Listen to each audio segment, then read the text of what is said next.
It is 2 o'clock in the morning, August 13th, 1704. In the damp darkness of a Bavarian summer night, an army is moving. This is not a small column, but a vast multinational host, 52,000 men, speaking English, Dutch, German, Danish and Prussian, moving as one. They advance in 9 great columns, the squelch of thousands of boots in the wet grass, and the low rumble of 66 artillery pieces being dragged through the mud, the only sounds betraying their presence. This is the army of the Grand Alliance, and its commander, John Churchill, 1st Duke of Marlborough, has risked everything to be here. Ahead of them, shrouded in river fog, lies the marshy Nebel stream. And beyond that, on the high ground, lies the objective. The French army, over 56,000 strong, sleeps. Its commanders are supremely confident. For over 50 years, the armies of Louis XIV, the Sun King, have been the undisputed masters of the European battlefield. They are the benchmark for military glory and professionalism. Their marshals considered the finest in the world. Their aura of invincibility is a strategic weapon in itself. And now, this seemingly unstoppable force is poised to deliver a killing blow. Allied with the Elector of Bavaria, the French have pushed deep down the Danube, threatening the very heart of the Holy Roman Empire, the city of Vienna. Should Vienna fall, the Grand Alliance against Louis XIV will shatter. The Habsburg Empire will collapse. France will achieve total domination of the continent. Europe is standing on the knife edge of a new French-dominated dark age. The threat is so profound that it has compelled one of the most audacious strategic gambles in military history. Weeks earlier, Marlborough had been hundreds of miles away in the Low Countries. Facing down the French Marshal Villeroy, he knew the real danger was on the Danube. To save Vienna, he would have to move his army, but he could not reveal his true intentions. He began his legendary march on May 19, 1704, feinting towards the Moselle to confuse both his allies and his enemies. He misled the Dutch, who would have forbidden such a high-risk venture. He deceived the French, who believed he was merely shifting his position. Instead, Marlborough marched his men over 250 miles in 5 weeks. It was a masterpiece of logistics and deception, a relentless push southeast.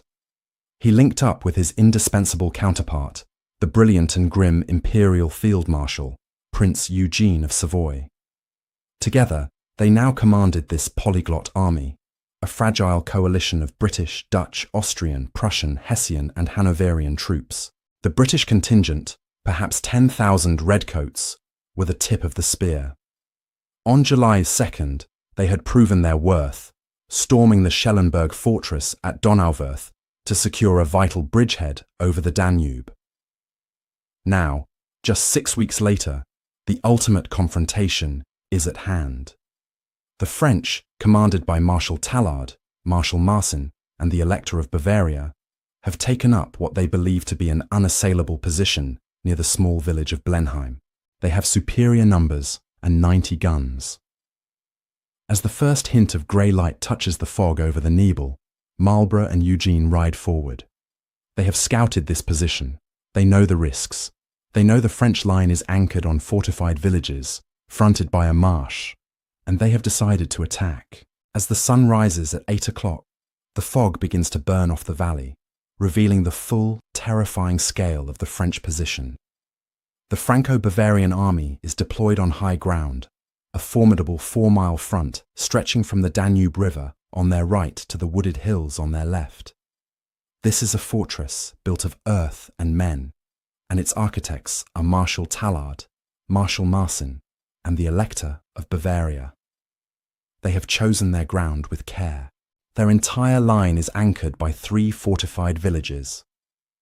On their extreme right, nestled against the Danube, is the village of Blenheim.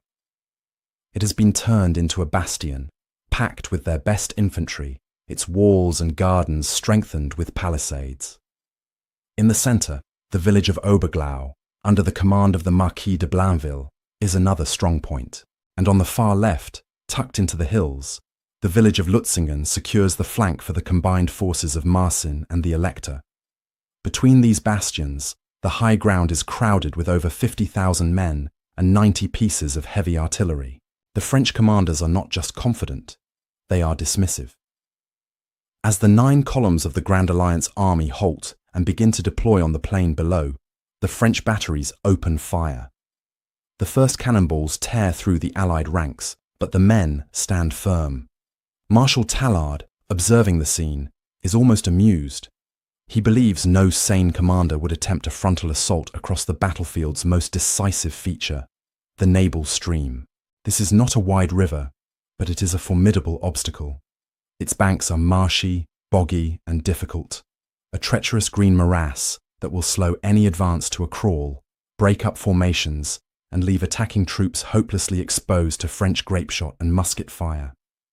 Tallard is so certain of his advantage that he reportedly remarks to his staff that he will make them a present of the passage, confident that any troops who make it across will be annihilated piecemeal. This confidence leads Tallard to his single, critical, and ultimately fatal miscalculation. Believing his centre is secure behind the marsh and that the main Allied attack must, by necessity, come against the fortified village of Blenheim, he commits his reserves. He packs the village with 27 battalions of his finest infantry. These are elite regiments like the Régiment de Navarre and the Régiment de la Reine. He has, in effect, taken over 20,000 of his best soldiers and locked them into a defensive box on his flank, taking them completely out of the main battle. Opposite him, Marlborough and Prince Eugene understand the battlefield with a clearer eye. They know a frontal assault on Blenheim is suicide, but they also see the flaw in Tallard's deployment. The French centre, defended only by the marsh and manned almost entirely by cavalry, is where the battle will be won or lost. They devise a plan of breathtaking complexity and risk, a massive, multi-pronged assault designed to fix and strike. Prince Eugene will take his Austrian and Prussian troops and command the Allied right, launching a desperate holding action against the superior forces of Marsin and the Elector at Lutzingen. His job is not to win, but to not lose, to absorb pressure and pin the entire French left wing in place. On the Allied left, the famously aggressive Lord John Salamander Cutts will command the British and Hessian contingent in a bloody, sacrificial assault on Blenheim village itself. This is a feint, designed to look like the main attack, to draw in even more French reserves and fix Tallard's right flank. And while both flanks are locked in brutal combat, Marlborough himself will execute the true, decisive manoeuvre. He will take the main body of the Allied army, commanded by his brother Charles Churchill, and do the impossible. Cross the Naבל Stream directly in the centre, form up on the other side under the muzzles of the French guns, and deliver a killing blow to Tallard's weakened cavalry line. The entire operation depends on timing, deception, and the sheer courage of the men who will have to cross that bog. The great clock of the battle ticks forward. The preliminary artillery duel has raged for hours, the air already thick with the acrid smell of gunpowder. At 12:30, the Allied army, which has stood patiently under this cannonade, finally moves. The complex 3-part gamble begins. The first cog in Marlborough's great machine to turn is on the Allied left, against the fortified village of Blenheim. Here, Lord John Cutts, a man known by the nickname Salamander for his legendary fearlessness under fire, prepares to lead his men into the inferno. He commands a force of British and Hessian troops, some of the best in the army. Their target is the single strongest point on the entire French line, a fortress defended by 27 battalions of elite French infantry, including the famed Régiment d'Artois. At 1 o'clock, the order is given. The British 1st Regiment of Foot Guards and the Royal Scots lead the charge. Redcoats a stark target against the green fields. They advance with grim determination, marching across open ground, straight into a wall of lead and iron.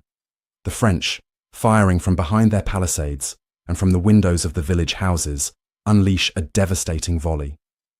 The Allied ranks are torn apart. Lord Cutts's men suffer horrific casualties but do not break. They push forward, reaching the barriers, attempting to storm the village in a brutal frontal assault. But the French position is too strong, the concentration of firepower too immense. The attackers are repulsed, leaving the ground before Blenheim slick with blood and piled with the dead and dying. They fall back, reform, and prepare to go in again. This is exactly what Marlborough wanted. Marshal Tallard, from his headquarters, sees this ferocious, repeated assault on Blenheim. He sees the salamander throwing his best troops at the village. To him, this must be the main Allied effort. It confirms his every prejudice about the battlefield. In response, he does precisely what Marlborough had prayed he would. He feeds more reserves into the village, further committing his infantry to a fight on the flank, convinced he is about to crush the Allied left. The trap is being set. Simultaneously, 4 miles away on the extreme Allied right, the second part of the plan lurches into motion. Here, the situation is even more desperate. Prince Eugene of Savoy, commanding his Austrian and Prussian contingents, begins his attack on the combined forces of Marshal Marsin and the Elector of Bavaria, who are dug in around the village of Lutzingen. Unlike the relatively open ground at Blenheim, Eugene's men must advance through difficult terrain, broken, wooded, and hilly ground that shatters their formations and makes a coordinated assault nearly impossible. They are met with fierce, determined resistance. The French and Bavarians hold the high ground and pour a withering fire into the advancing imperial troops. Eugene's attack struggles, is thrown back, and struggles forward again. There is no finesse here, just a brutal, grinding attrition. Eugene, his face blackened with powder, rides tirelessly among his men, urging them on. He is not trying to win a glorious breakthrough. He is simply trying to hold the entire French left wing in place, to prevent Marsin and the Elector from sending a single battalion to aid Tallard in the centre. It is a bloody, thankless task, but it is absolutely critical. By 3 o'clock in the afternoon, the battle is raging at both ends of the line. Both flanks of the French army are fully engaged, their commanders convinced they are the focus of the Allied attack. The jaws of the trap have snapped shut. The time is 3 o'clock in the afternoon. The Battle of Blenheim has been raging for 2.5 hours, a chaotic symphony of cannon fire, musket volleys, and the screams of men. On the flanks, the fires of Lord Cutz's desperate assaults and the grinding butchery of Prince Eugene's holding action have consumed the attention of the French High Command. Now, with both jaws of the French army fully occupied, Marlborough seizes his moment. He looks not to the flanks, but to the centre. The ground Marshal Tallard had dismissed as impassable. He gives the order to his brother, Charles Churchill. The main attack begins. This is not a glorious charge. It is a grim, agonising slog. The main body of the Allied army, thousands of British, Hessian, and Hanoverian infantry, steps forward and begins its descent into the valley of the Nebel. They are immediately met with the reality of the terrain. The stream's banks are exactly as feared, marshy, boggy, and difficult. Men sink to their waists in sucking mud. Their neat, disciplined lines, so perfect on the parade ground, dissolve into struggling columns. They are moving at a crawl, completely exposed. French artillery from Oberglau and the main ridge begins to find the range, cannonballs ploughing through the mud and men. This is the decisive gamble. If the French cavalry, massed on the high ground opposite, were to charge them now, the battle would be over. The Allied army would be slaughtered in the marsh, cut in two, and annihilated. But Marlborough has planned for this. Allied sappers and engineers, working under fire, throw down pontoon bridges at key crossing points, creating fragile pathways over the worst of the mire. And crucially, Colonel Holcroft Blood, Marlborough's artillery chief, begins his own desperate battle. He orders his gunners to manhandle their light field cannons down into the valley, dragging the heavy bronze tubes through the same mud that is trapping the infantry. It is back-breaking work, but it is essential. They get the guns across, positioning them on the far bank to provide a protective screen of canister and shot for the infantry as they emerge. Slowly, painfully, the first battalions of Charles Churchill's force make it to the other side. They are wet, covered in filth, and in total disarray. They have crossed the stream, but now they face the second, even more dangerous task. They must form up for battle, uphill. directly under the gaze of thousands of French cavalry. They are a vulnerable, jumbled mass of men, desperately trying to reform their platoon lines, fix their socket bayonets, and become a fighting force again, all while the ground begins to tremble. At 4:30, Marshal Tallard, finally realizing his catastrophic error, orders his center to attack. The French gendarmerie, the elite heavy cavalry of the French army, lowers its lancers and begins its thunderous charge down the slope, straight at the half-formed Allied infantry. The French cavalry hits the vulnerable Allied line like an avalanche. These are the elite squadrons of Tallard's army, and they slam into the still-forming battalions of British and Hessian infantry. The Allied line bends and buckles under the sheer kinetic force of the charge. For a few desperate moments, the entire battle hangs in the balance. This is the crisis point Marlborough had feared. His army is strung out, half in the marsh and half out, with its back to the water. But this redcoat army is not the army of old. They have been trained in a new and devastating doctrine, platoon firing. As the French cavalrymen thunder in, they are not met with a single panicked volley. Instead, the British infantry, regiments like the Royal Welsh Fusiliers and the Cameronians, stand their ground. Their officers coolly bark orders. One platoon fires, then the next, then the next. A continuous rolling thunder of musketry that rips through the French charge. The effect is catastrophic. Horses and riders tumble into a broken, screaming mass. The volley fire is so disciplined, so constant, that the French cavalry cannot find a gap, cannot break the squares. The attack stalls, breaks, and recoils, the survivors galloping back up the slope in disarray.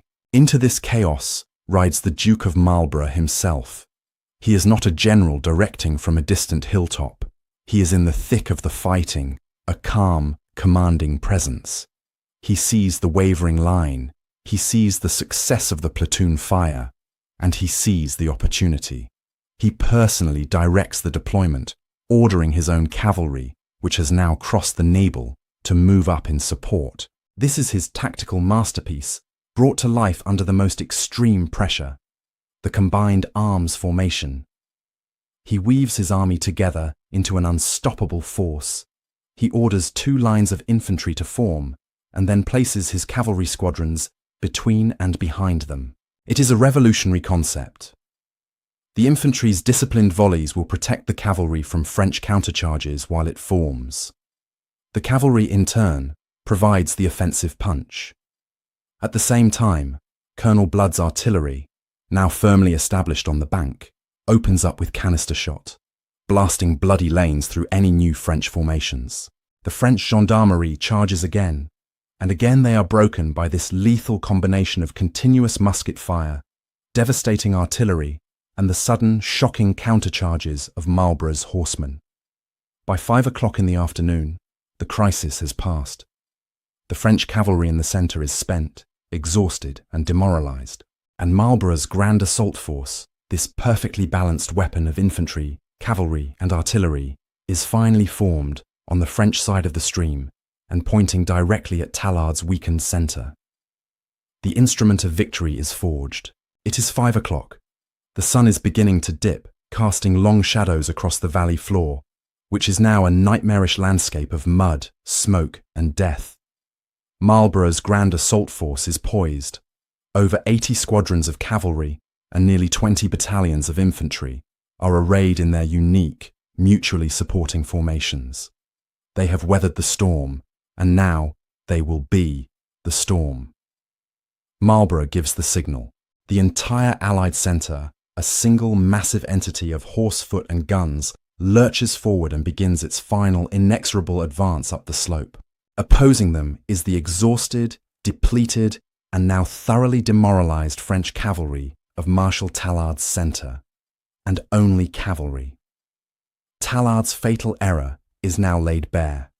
His infantry, his backbone, is completely absent, locked away uselessly in the Blenheim fortress 4 miles to his right. He has nothing but tired horsemen to stop this combined arms juggernaut. The French cavalry charges one last time, a desperate fragmented effort to halt the Allied advance. It is hopeless. They are met by the rolling, disciplined platoon fire of the advancing Allied infantry. The volleys tear their ranks apart before they even make contact. And then, through the gaps in the infantry, Marlborough's own cavalry, fresh and perfectly formed, countercharges. The impact is absolute. The French centre, with no infantry support and no reserves, simply disintegrates. It is not a retreat, it is a rout. The entire formation shatters. Panic takes hold. Thousands of French cavalrymen, their formations broken, their officers lost, turn and flee. But they have nowhere to go. Behind them is the steep bank of the Danube River. In their terror, blinded by the smoke and the setting sun, they gallop headlong towards it. What follows is a scene of pure chaos. Thousands of men and horses are driven over the bank, tumbling into the Danube, as one eyewitness described it. They are trapped by the wide, fast-moving river, and they drown by the hundreds, perhaps thousands, a swirling mass of blue coats and terrified horses. The French centre has ceased to exist. It has been punched clean through. In the swirling chaos of the rout, a small group of Hessian dragoons spots a richly dressed French officer attempting to escape. They surround him. It is Marshal Camille d'Austin, Duc de Tallard, the senior French commander. Cut off from his men, his army dissolving around him, he has no choice but to surrender. The architect of the French position, the man who had dismissed the Allied threat just hours before, is now a prisoner of the Duke of Marlborough. The Allied army has broken the line, captured the enemy commander, and split the Franco-Bavarian force in two. But the battle is not yet over. On the flanks, two armies are still fighting, unaware that their centre is gone. With the French centre annihilated and Marshal Tallard a captive, the battle has been decided. But it is not yet over. On the Allied left, the village of Blenheim, which has been the scene of such horrific and costly fighting, remains a pocket of lethal resistance. Inside its fortified perimeter are the 27 battalions of elite French infantry, including the famed Regiment de Navarre. For hours, they have fought magnificently, repulsing every attack Lord Cutts has thrown at them.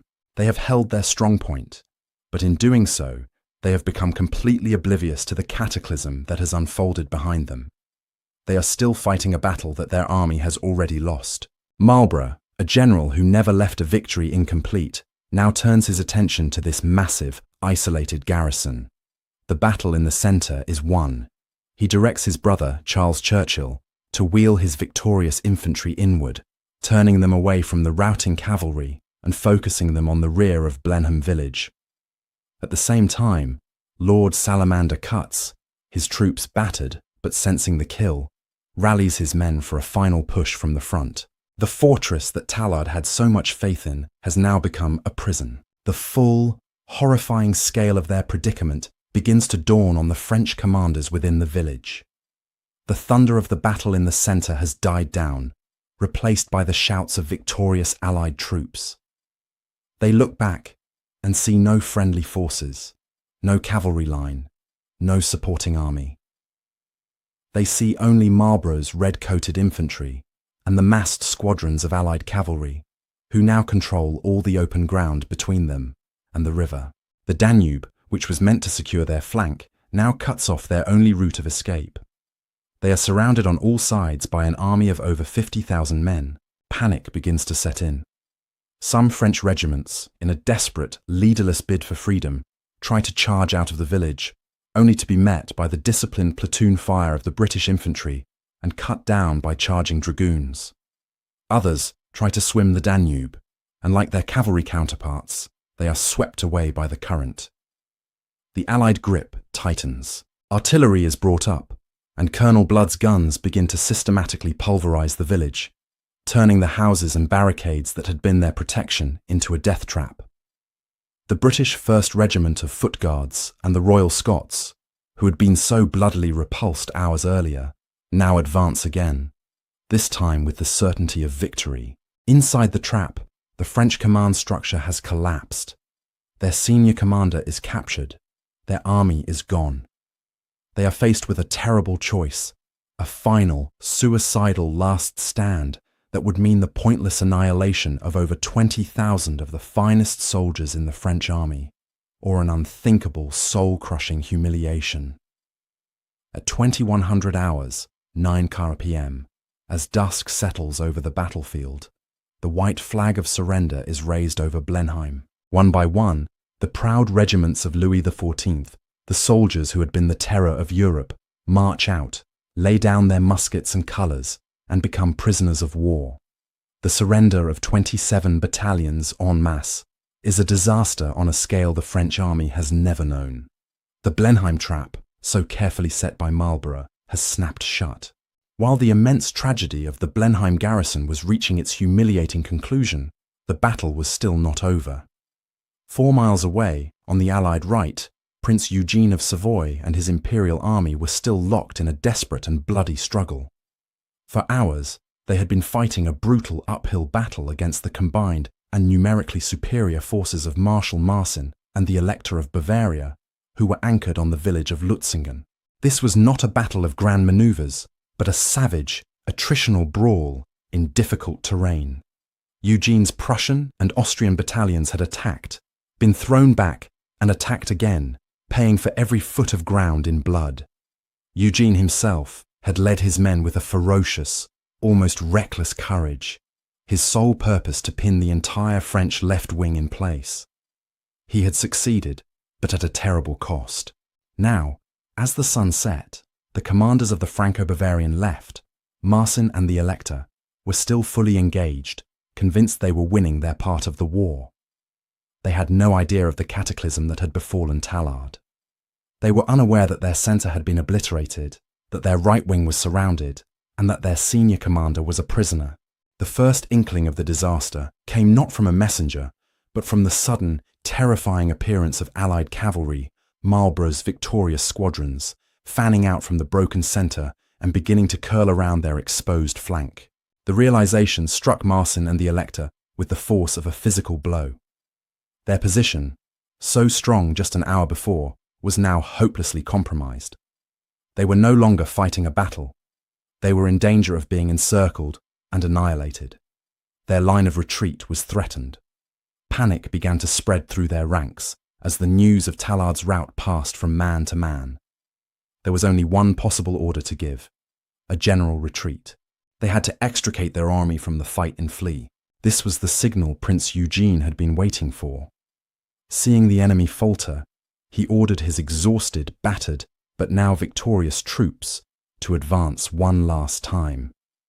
The grinding, attritional fight on the left flank transformed into a pursuit.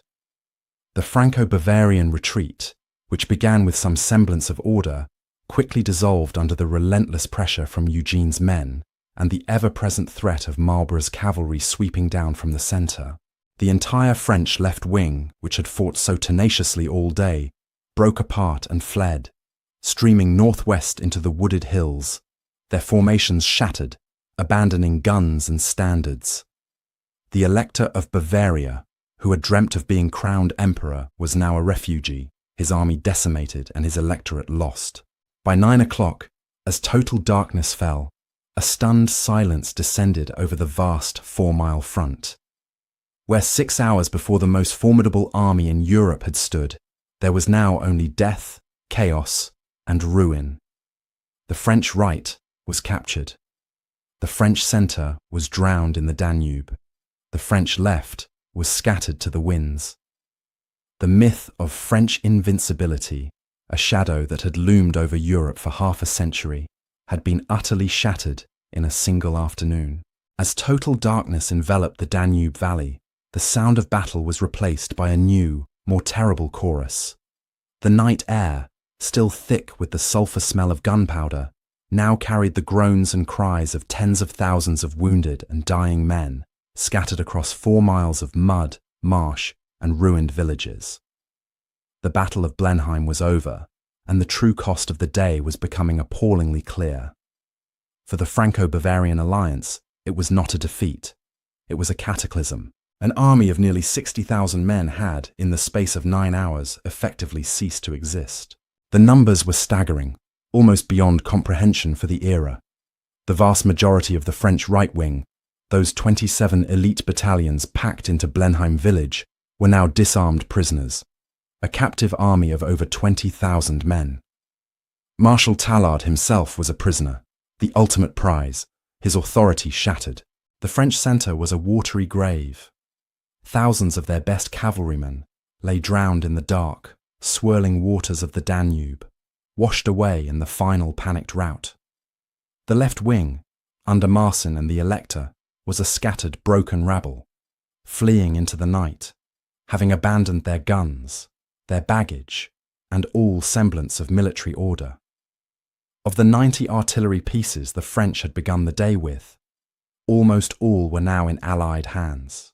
Their camp was captured, their war chests seized, and their regimental standards, the very symbols of their honour, were piled at the feet of the victorious Allied commanders.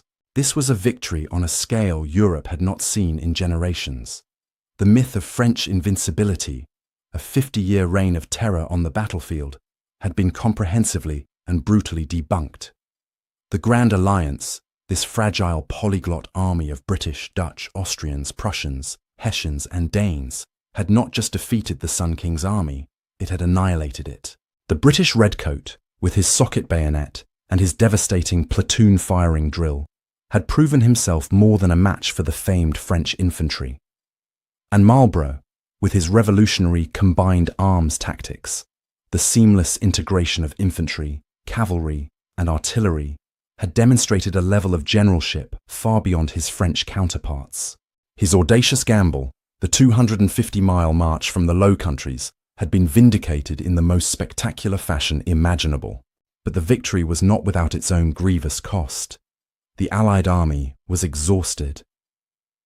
The ground in front of Blenheim village was a testament to the horrific casualties suffered by Lord Cutz's British and Hessian battalions in their sacrificial opening attacks. Prince Eugene's wing had been bled white in its brutal, grinding fight against Marsin and the Elector. Marlborough's army had paid a heavy price in blood for its victory. But as the surgeons worked by lantern light and the burial parties began their grim task, there was an undeniable sense that the world had changed. The long shadow of Louis XIV had been lifted. The immediate threat to Vienna was over. The Holy Roman Empire was saved. As the sun rose on August 14, 1704, it rose on a new Europe, one where the balance of power had been altered, suddenly and forever. In the exhausted, bloody aftermath of the battle, one figure stood above all others: John Churchill, 1st Duke of Marlborough. This victory was not a happy accident of war. It was the deliberate, calculated, and brilliantly executed masterpiece of a single mind.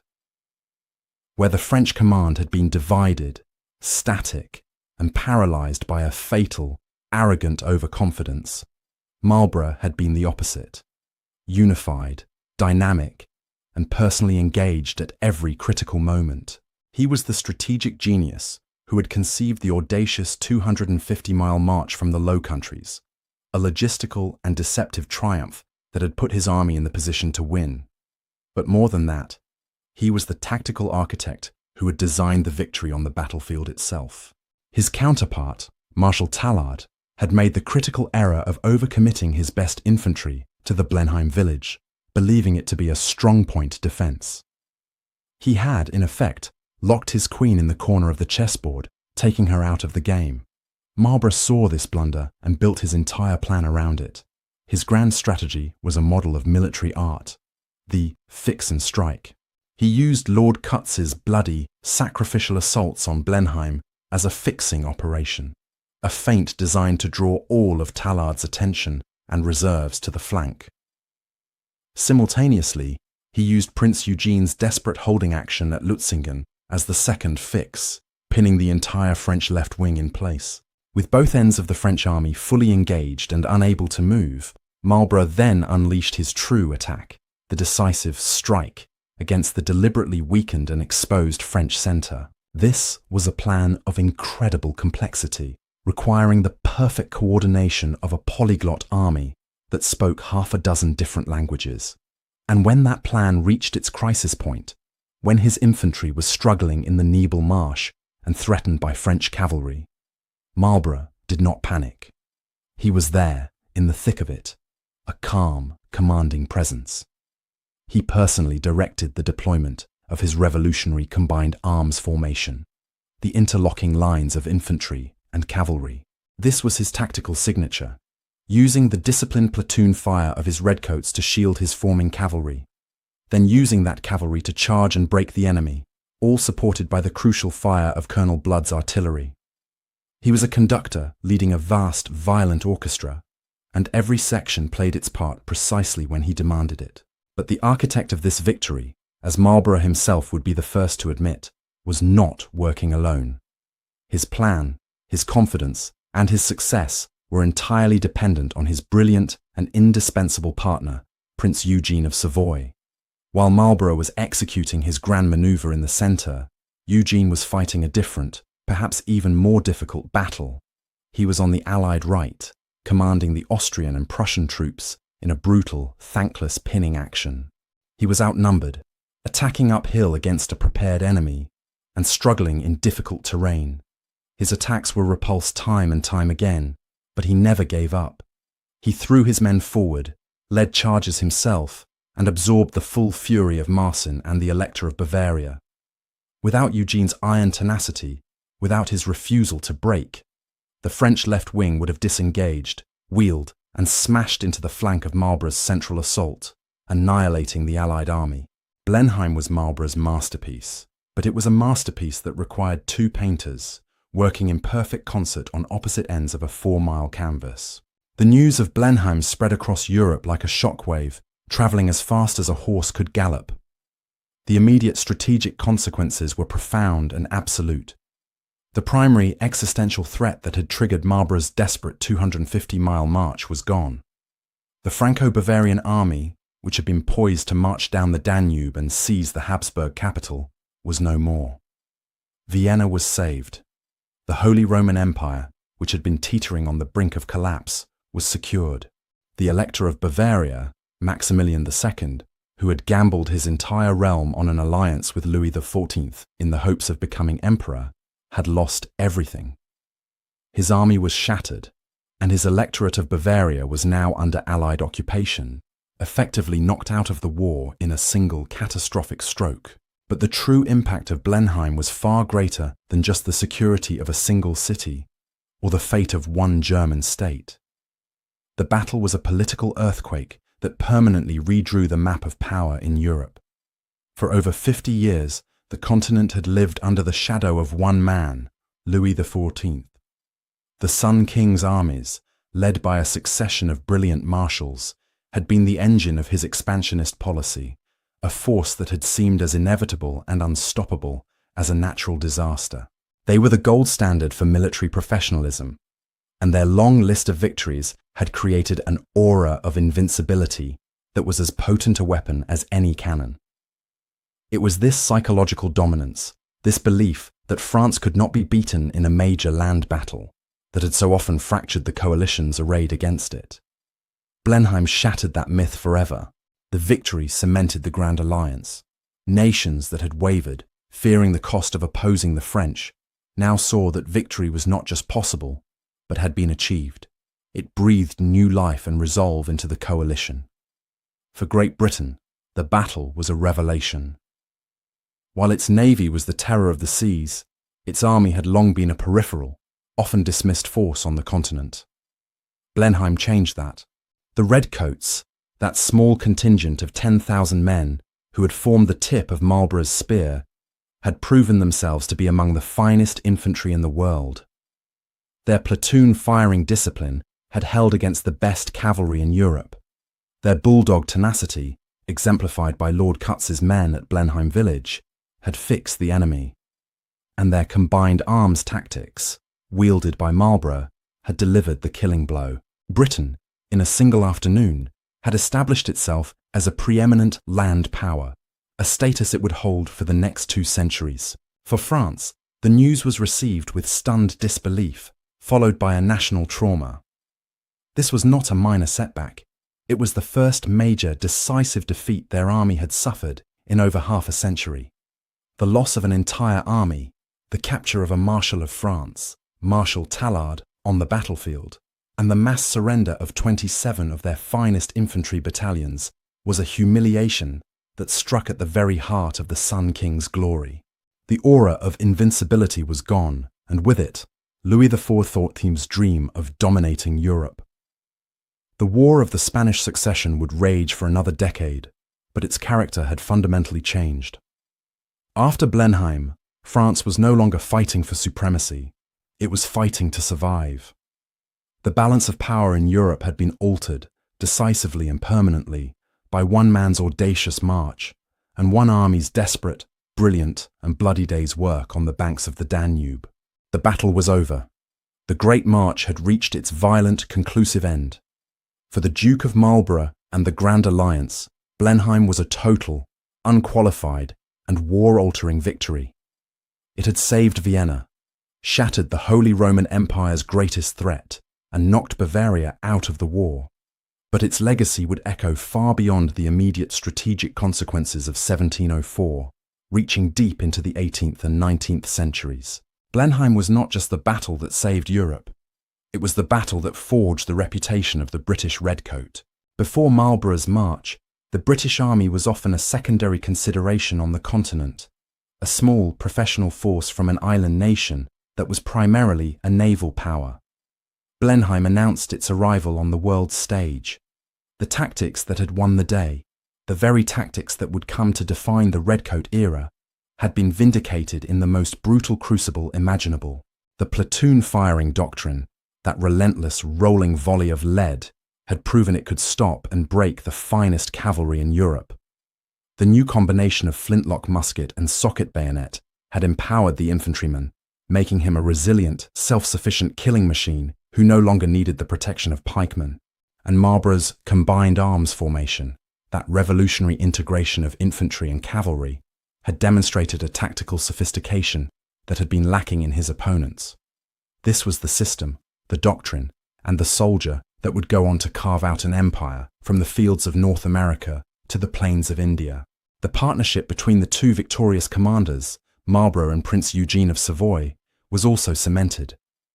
Theirs was a relationship built on mutual respect and a perfect, almost telepathic understanding of one another's capabilities. Blenheim was their first great triumph together, but it would not be their last. They would go on to fight and win other great battles, becoming the most feared and respected military duo of their age. For France, the defeat was a wound from which its military psyche would never fully recover. The aura of invincibility, cultivated for half a century, was gone. The mass surrender of 27 battalions was a national humiliation, and Marshal Tallard, a prisoner of war, became the living symbol of that failure. Louis XIV's ambition for total European dominance was checked, permanently. The balance of power, the very concept the Grand Alliance was fighting for, had been restored. Today, the battlefield is quiet. The marshy Nabel stream, which was once the centre of such a desperate gamble, flows peacefully through the Bavarian countryside. But the name Blenheim resonates in history. It became a byword for a decisive victory won against overwhelming odds. It was the legacy of an audacious 250-mile march, a commander's unshakable faith in his plan, and the discipline of the polyglot army that executed it. It was the moment a fortress became a prison, the moment a French army was driven into the Danube, and the moment the British redcoat, his coat a stark target, stood firm in the face of a cavalry charge, levelled his musket, and in a rolling thunder of platoon fire, changed the fate of a continent. Thanks for watching. If you found this story fascinating, please hit the like button, subscribe for more, and share your thoughts in the comments. We'll see you in the next video.